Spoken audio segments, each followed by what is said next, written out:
Land of milk and honey. The cloud over the tabernacle rose up and drifted through the wilderness to a place very close to the southern border of Canaan. Here at Kadesh, as the site was called, the children of Israel stopped to water their cattle and make plans for their final march. While they pitched their tents and settled into camp, Moses sought counsel from the Lord. "Send out men to search the land of Canaan, which I am giving to the children of Israel," said the Lord. "Choose one man from every tribe, each one a ruler among his people." So Moses, by the commandment of the Lord, chose 12 men, all of them head men of their various tribes, and instructed them to spy out the land of Canaan to see what lay ahead. Joshua, of the tribe of Ephraim, and already Moses' chief military leader, was to lead the scouting expedition, and Caleb, a valiant young captain of the tribe of Judah, would act as his second in command. "Go up into the mountains of the south," said Moses, "and see what the land is like. Find out what kind of people live there, whether they are weak or strong, or few or many. Make note of the cities that they live in, whether they are tents or strongholds. See if the land itself is good or bad, rich or poor, and whether it has wood or not. Go now and be of good courage. Bring back some of the fruit of the land so that we all may see." This was the time for the first ripe grapes, and therefore there should be no difficulty in bringing back some sample of the riches of Canaan. So the 12 spies went on their way. From the heights of Hebron, once so well known to Abraham, they viewed the valleys below. There they saw were small, pleasant villages and great walled cities and fields that were carpets of fresh young corn. The spies went down from the mountains and went carefully through the land. The soil was rich and prosperous, and trees grew up the slopes toward the hilltops. Sheep grazed in green, well-watered pastures. People lived in well-fortified towns. And those people looked very strong and vigorous, especially those of the tribe of Anak. Joshua led his scouts through the land for 40 days until they had seen hills, plains, valleys, and the coast, and they knew they had indeed come upon a fertile land. They also knew that it was already occupied by various tribes, each of which no doubt intended to keep occupying it. They went on, and they came to a gently flowing brook with lush vineyards on either side. From a great vine they cut a branch bearing one huge cluster of grapes, and so marvelous was this cluster that 2 men had to carry it between them, hung upon a staff. The place they called Eshcol, meaning cluster, because of the grapes they had found. They found ripe pomegranates, too, and figs, and saw all manner of flocks and herds and fruits of the field. Many of the fruits and crops were the same as they had known in Egypt, and there were even some that they had never seen before. After the 40 days, they returned to their camp at Kadesh in the wilderness of Paran, taking with them the huge cluster of grapes, the pomegranates, the figs, and many a tale of the wonders they had seen. They reported at once to Moses and to Aaron, and all the children of Israel crowded around to listen. "We went into the land to which you sent us," Joshua began. "It surely is flowing with milk and honey, and this is the fruit of it." He showed the people what his spies had brought back, and they delighted in the sight. "But the people are strong who live in that land," said another of the spies, "and the cities are walled and very great. And moreover, we saw the children of Anak there. The Amalekites live in the south, and the Hittites and other strong tribes live in the mountains, and the Canaanites live by the sea. Altogether, there are many powerful and warlike people in that land." 9 other spies nodded agreement as he spoke, and added their own words of alarm about the dangers of the land. Their listeners murmured unhappily. Caleb silenced them and turned to Moses. "It is a good land, well worth having. Let us go up at once and take possession," he said boldly. "We are well able to overcome it." But all the other spies who had been with him, except Joshua, shook their heads in gloom and said, "No, we cannot go against those people. They are much stronger than we. We shall have no chance at all." And the spies gave an evil report to the children of Israel about the lovely land which they had searched. The more they talked, the less they said about its riches, and the more they said about its dangers. What they had seen, they exaggerated, and what they had not seen, they imagined. "There are giants in that land," they said. "All the people that we saw in it are men of a great stature, but especially the sons of Anak, who are descended from the giants. Beside them, we were no more than grasshoppers, and to them, we were no more than grasshoppers that they could easily crush beneath their feet." The children of Israel were terrified and deeply disappointed. All this way through the wilderness, only to come to a land they dare not enter. There was weeping in the camp that night, and a murmuring against Moses and Aaron. "Would God that we had died in the land of Egypt," they cried out to their leaders, "or that we had died in the wilderness. Why has the Lord brought us to this land? Are we to fall by the sword of these giants in Canaan and have our wives and children taken as prisoners? Would it not be better for us to return to Egypt?" The suggestion caught fire and ran through the camp. They said to one another, "Let us choose a captain for ourselves, and let us return to Egypt. Moses shall not lead us any longer, for see where he has brought us." The sounds of their rebellion came to their leaders' ears. Both Moses and Aaron fell on their faces in front of all the people, praying God that the children of Israel should overcome their cowardice. And to the people themselves, Moses cried out, "Why can you not obey and trust the God who has helped you so many times before when you have thought that all was lost?" Joshua and Caleb tore their clothes in great dismay. Out of all the 12 spies, they were the only 2 who tried to reason with the people, for they were brave men and they had faith in God. "It is a good land and a fertile one," they said. "It truly flows with milk and honey. Why do you have doubts when you know that if the Lord is pleased with us, he will lead us there and give it to us? It is promised to us. Only you must not rebel against the Lord, nor be afraid of the people of the land. We can crush them easily, for they have no defense when the Lord is with us. Fear them not." But the Israelites were too afraid to listen to words of reason, and their fear showed itself in anger against Caleb and Joshua. They reached for stones to fling at them, and would have stoned not only the 2 brave spies, but Moses and Aaron as well, if a strange and wonderful distraction had not suddenly occurred. The glory of the Lord appeared in the form of a brightly glowing light from the tabernacle, in front of all the children of Israel, and the voice of the Lord came from the brightness. "Moses, how long will these people provoke and disobey me? How long will it be before they believe in me, after all the signs that I have shown them? I will send a plague to wipe them out. I will disinherit them. Of you, and you alone, shall I make a great and mighty nation." But Moses pleaded for them, as he had done countless times before. "Do not destroy them, Lord, I beg you. Not after having brought them all this way and becoming famed as the Lord who leads by cloud and fire and talks to his people face to face. If you should kill them here, then the nations which have heard of your fame will say that you were not able to bring your people into the land you promised them, and that you therefore destroyed them in the wilderness. You are long-suffering, O Lord, and of great mercy. Pardon, I pray you, the wickedness of the people, in accordance with the greatness of your mercy, as you have forgiven them since leaving Egypt, even until now."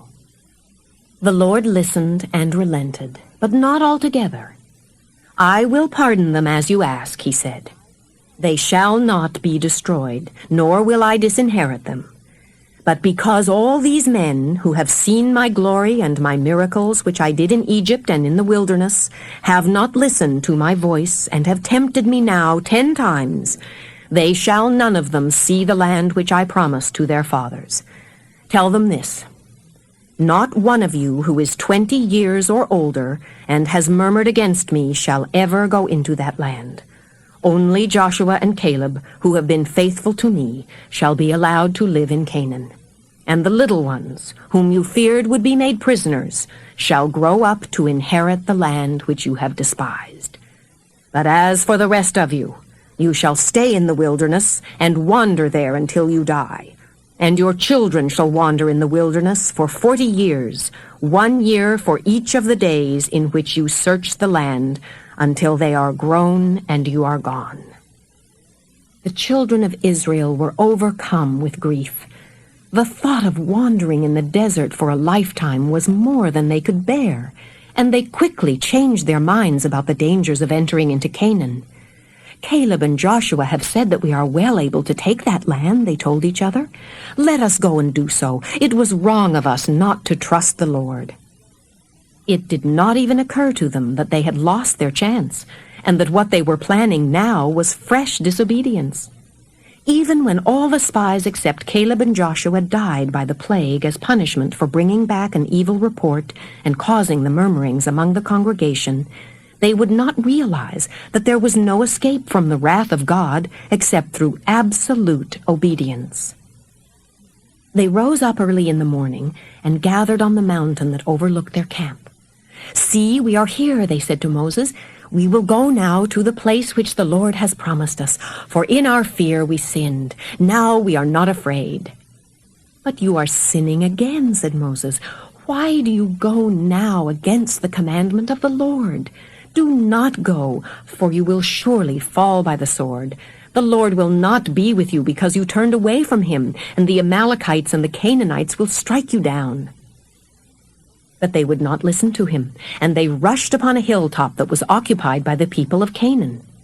Without Moses, without the ark and tabernacle, without the cloud that guided them, and without the Lord, they had no chance. The Amalekites and Canaanites fell upon them from the hill. The battle was quick and bloody. Many of the Israelites were killed outright, and all the rest were driven away with their enemy at their heels. Defeated and despairing, they gathered in their camp and made ready to go once more into the wilderness. "Now turn you," said the Lord. "Leave this land, and get you into the wilderness near the Red Sea." They turned sorrowfully away from the borders of Canaan and went back to their wanderings. The promised land was still their goal, but their route would be long and devious, and the journey was to last them many years because they had not trusted God. The miles and the years dragged slowly by. They moved on, made camp, moved on again. And the Israelites found many causes for complaint. Again they were thirsty, again they were hungry, again they rebelled, and again they fought with hostile tribes. And each time they were in need, the patient Moses called on God to help them. His own faith never wavered. At long last, after what seemed like endless hardships and setbacks, the children of Israel once again came within sight of the land of Canaan. This time they approached it from the country of Moab, near the river Jordan and the valley of Jericho. The 40 years were drawing to a close, and all the people who had murmured against God had died and had been buried in the wilderness. The new generation of Israelites were seasoned shepherd farmers of the desert, skillful in battle against enemy tribes, hardened by their wanderings, and strong in their faith. Aaron had died, and Miriam was gone. Of those who had made their camp at Kadesh and hoped to enter Canaan through the southern hills, only Moses, Caleb, and Joshua still lived. And Moses was a very old man, and his days were coming to an end. He gathered the children of Israel together, the new generation, and once again taught them all the judgments and commandments of God. To each of the tribes he gave a special blessing, and to all he renewed God's promise that Canaan would be theirs. "You will cross the Jordan into Jericho," he said, "and although the Lord has told me that I will not be with you, Joshua shall lead you, and you will put your trust in God. For the Lord our God is one Lord, and you shall love the Lord your God with all your heart and with all your soul and with all your might." Then he spoke these words to all the people of Israel. "I am 120 years old this day. I can no longer lead you. But God will go with you, and you shall possess the promised land, and Joshua shall be your leader. He will take you over Jordan." To Joshua he said, in the sight of all Israel, "Be strong and of good courage, for the Lord has given you the task of taking these people into the land which he promised their fathers, and you shall cause them to inherit it." Then the Lord spoke to Moses, saying, "Go up to the top of Mount Nebo, which is in the land of Moab near the Canaanite city of Jericho. And behold the land of Canaan, which I give to the children of Israel for a possession. You shall see the land before you, though you shall not enter it." So Moses went up from the plains of Moab onto the mountain of Nebo to the peak of Pisgah near the city of Jericho. And the Lord showed him all the promised land that he was giving to each of the tribes of Israel. Moses looked down and across the valleys. He gazed at the plain of Jericho and raised his eyes to scan the farthest sea. He looked to the south and saw its beauty, and he looked at Zoar, city of the palm trees, and he saw all the green hills and fertile valleys that his people would soon be seeing for themselves.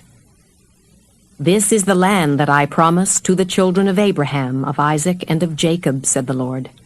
I have caused you to see it with your own eyes, though you shall not go there, for the end of your days has come.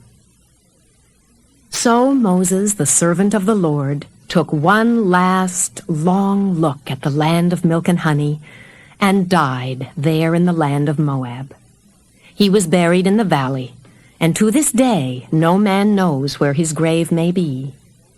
And the children of Israel wept for Moses in the plains of Moab for 30 days.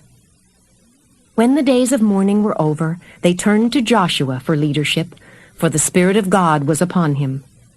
But never again in all Israel was there a prophet like Moses, whom the Lord knew face to face.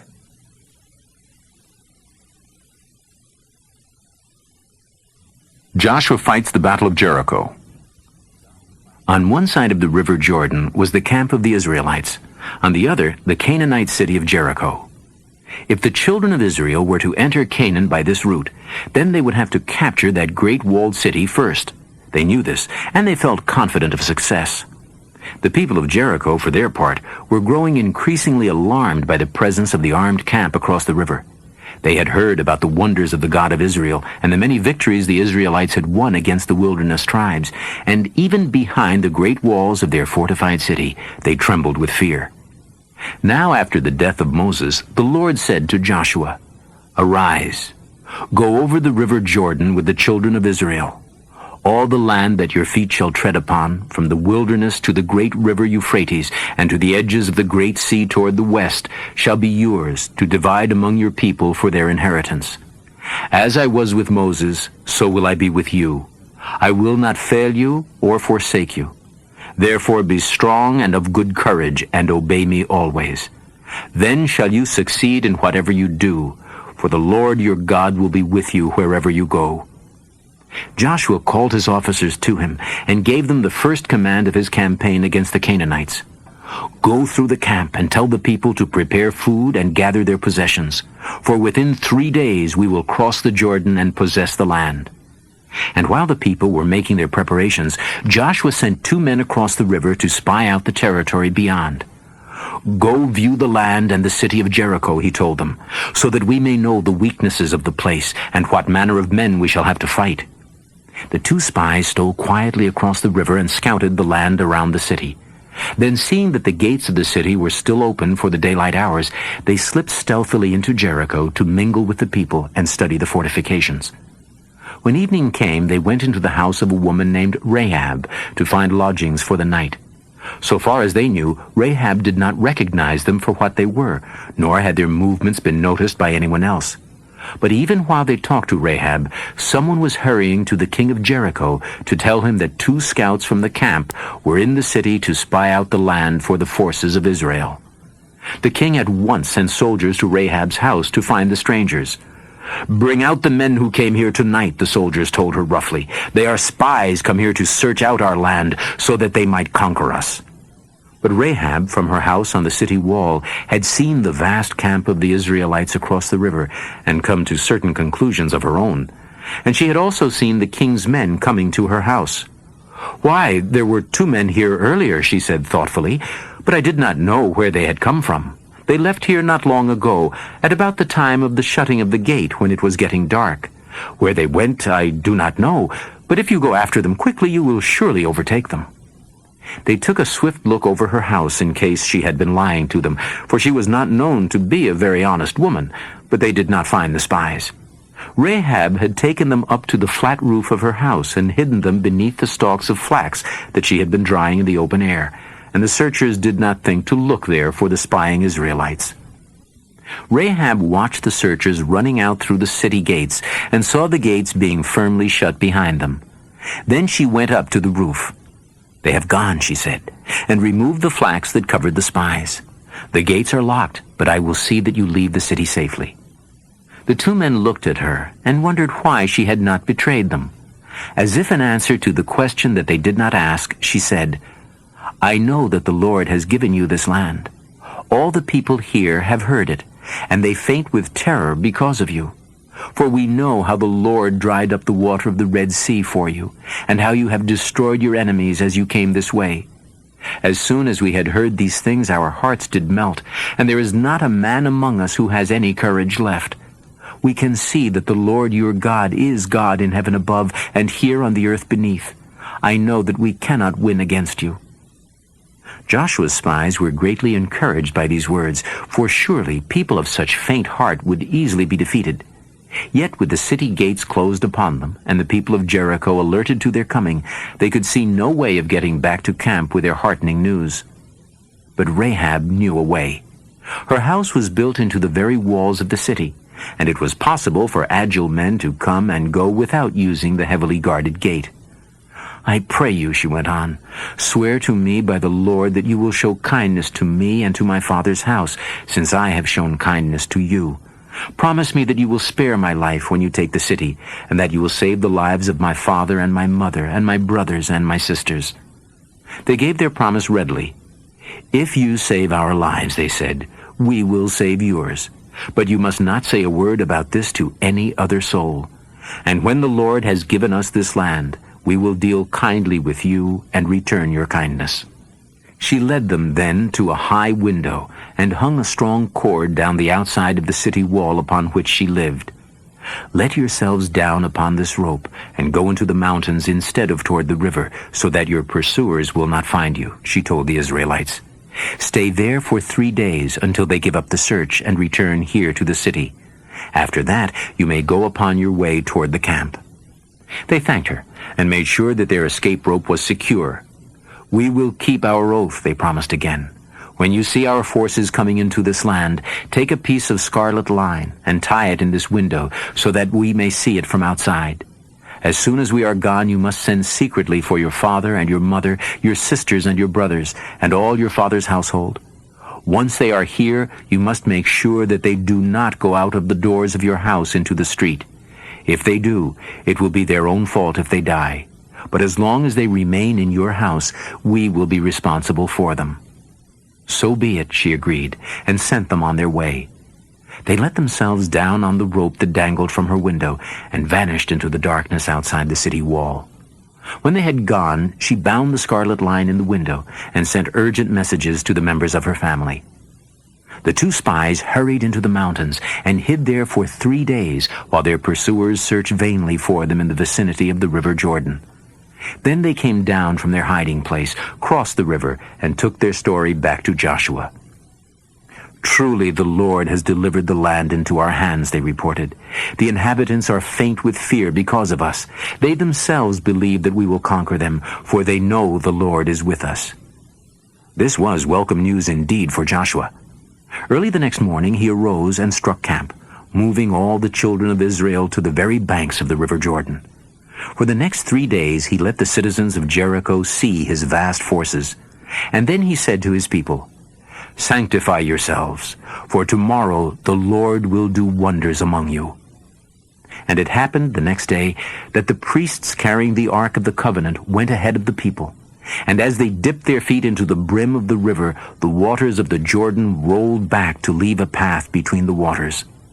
All the Israelites crossed over on dry land while the waters held back, and they made camp in Gilgal on the eastern border of Jericho. 40,000 fighting men prepared themselves for battle in full view of the frightened people behind the city walls. Again they camped for several days before making their final move. On the first day they celebrated the Passover.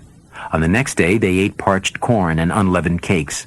And on the day after that, the manna that had fallen on them for 6 days out of every week during their more than 40 years of wandering after leaving Egypt ceased forever to fall.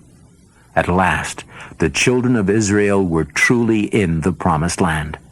From that day on they ate of the fruits of Canaan, and never again saw the desert food they had called manna. Now the great walled city of Jericho was shut up tightly, and its gates were sealed.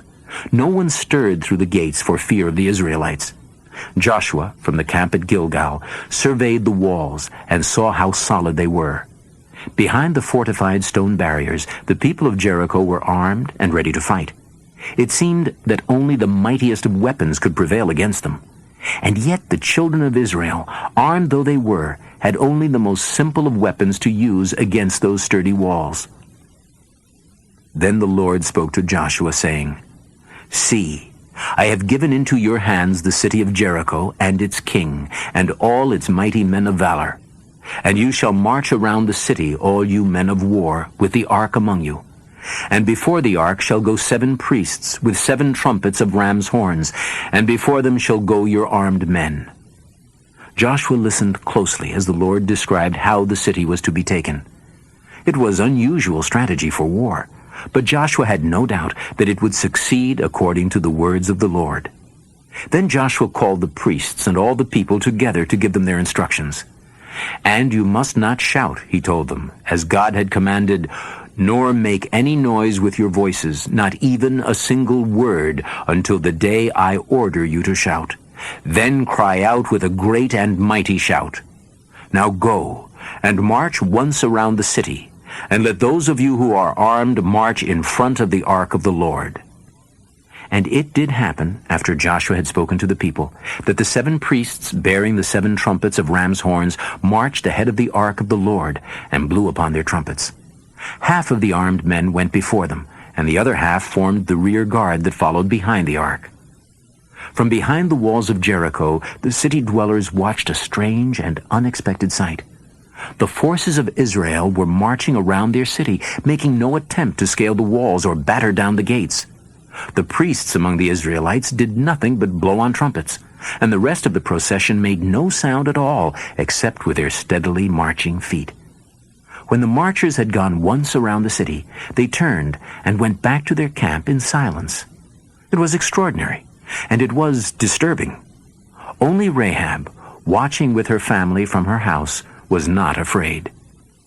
On the second day, the Israelites, with their ark, their silent marching men, and the trumpet-blowing priests, again circled the great city just once, and then returned to camp.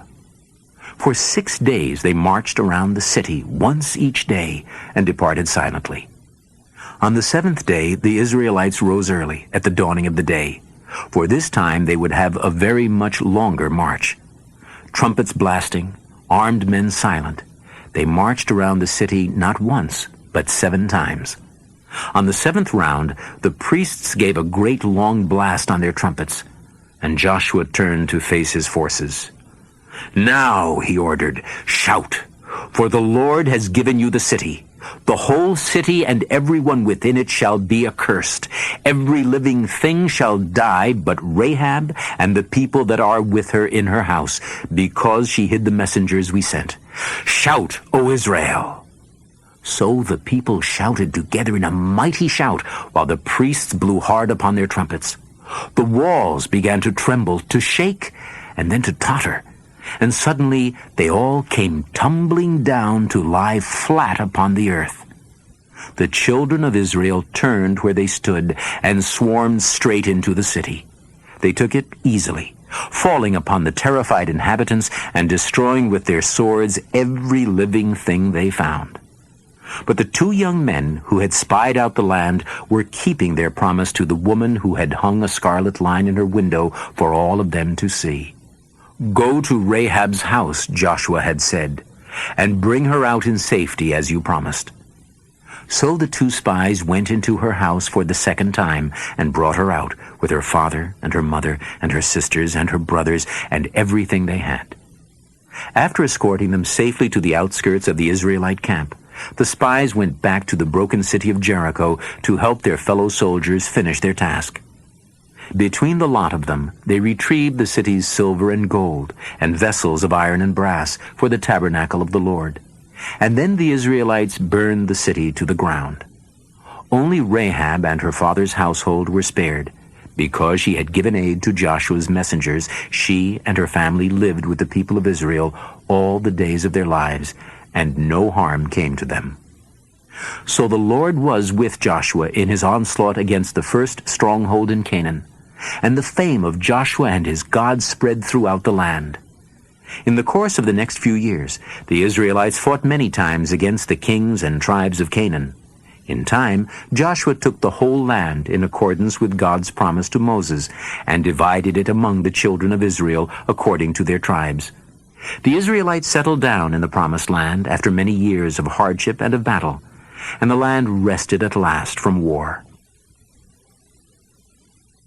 This is the end of Side A. To continue our program, please fast forward the tape and turn it over.